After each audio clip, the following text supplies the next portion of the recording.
welcome back to my channel. So in today's video, I'm working on a project life spread, but this week is going to be a little bit different for me. So I don't have very many photos, and I wanted to share with you some inspiration on what you can do if you're working with a week that doesn't have very many photos. So when I have a week that I don't have too many photos, or I may have a bunch of photos, but I don't have a lot of stories to tell. And I kind of have a mixture of that going on this week. So I have a bunch of photos, but I don't have stories that really go with it. But I do have enough that happen throughout the week that I can create a spread. So let me show you. This is my 2021 Project Life album. There's a flip through on my channel, and I will link this at the eye if you haven't seen it for you. So here's a week of June last year.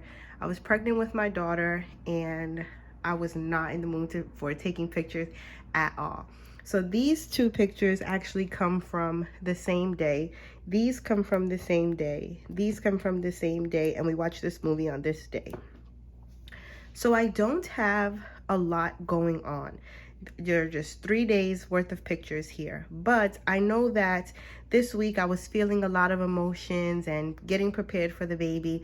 So I did journal heavily throughout the week, and I had this in mind once I got to probably like Wednesday, and I saw, oh wow, I only have one photo, and the one photo that I had for Wednesday was this one. So I decided, okay, I need to focus on the words that I'm going to tell this week. And these little rubber embellishments came from the Ali Edwards Week in the Life kit. So I use those as kind of my title page, not title page, I use those as kind of my title for each card so I can journal throughout the week. I have another example here. This one is, I did in Photoshop. Oops, sorry.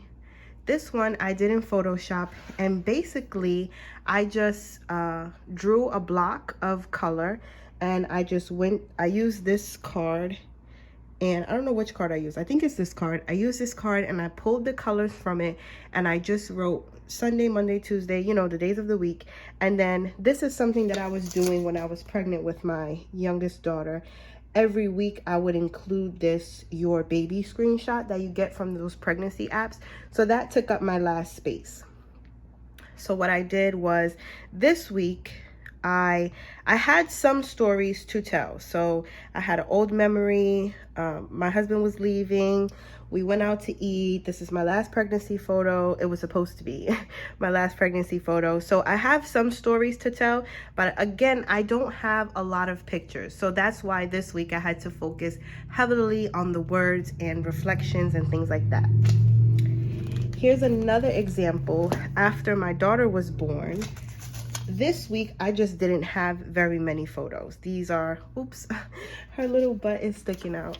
So this week, I don't have very many photos. So I had to focus heavily on the words yet again. And this stamp set that I'm using is a digital stamp set from Studio Calico. It's called Bookworm Everyday Moments, and if I can find it, I'll link it in the description box below. But basically, I just use this stamp set to journal about what happened during the week and why it was such a crazy week. And because I wasn't pregnant anymore and I didn't need that your baby card at the end, this stamp set actually comes with something to tie it out, and it says Everyday Moments. And this is the stamp set, the digital stamp set that I'm going to be using for this week. So this week coming up, I had enough photos, but I didn't quite have very many stories that I wanted to tell, which happens to the best of us. So I'm going to put you guys on fast forward, and we're going to get working on this layout. So this one is going to come together very quickly, friends. So first things first, I'm going to get started cutting up all of my cards and my photos.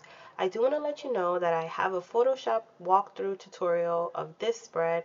In that video, we basically create this spread in Photoshop. I give you some tricks, some tips, some pointers on techniques that I use, and you really get to see how this spread all came together. So I'm going to link this up at the eye for you if you haven't seen it yet.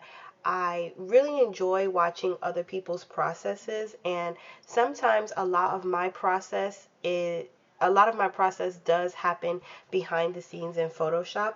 So if you want to get a true insider look at what's going on and where my head is at, you would want to watch that video. So again, I'm going to link that up at the eye for you, and we're going to get started. So here's the last of me cutting up my pictures, and I have these digital embellishments that I'm going to use, and those are from In a Creative Bubble. So because this spread is already created in Photoshop, there isn't any guesswork. I know exactly where my photos are going. I did switch some things up just quite a little bit. But for the most part, I know exactly where my photos are going. I know exactly where everything needs to be. I know how it's going to look balanced, and there's really no guesswork. So this spread really took me, I think, like 20 minutes maximum, and it probably didn't even take 20 minutes. So what I'm doing right now is I have all of those little embellishments cut out, and what I'm doing is when you place an order with scrapbook.com, you get this sheet of chipboard, and I save that sheet. I don't throw it away because I like to print out digital elements, and when I do, it makes my spread feel kind of flat, and I love working with chipboard. Chipboard is my most favorite embellishment ever. So I like to just back up my digital elements on this chipboard here. It's like, it would be like a very thin chipboard, but it still feels like what you would get if you ordered it from a company. So I'm just getting these adhered down onto the chipboard. I'm going to cut them out, and then I'm going to embellish with them. It's going to be super quick, super easy, and after that, we're pretty much going to be done. So we reached the end of my voiceover. After I get these cut out, I'm just going to get them into position, and then we're going to be all done. So I want to thank you all so very much for watching. I hope you enjoyed today's video. If you did, I hope that you give me a thumbs up, leave me a comment, and if you're new here, welcome. I hope that you consider subscribing, and if you do, I will see you in the next one very, very soon. Goodbye for now.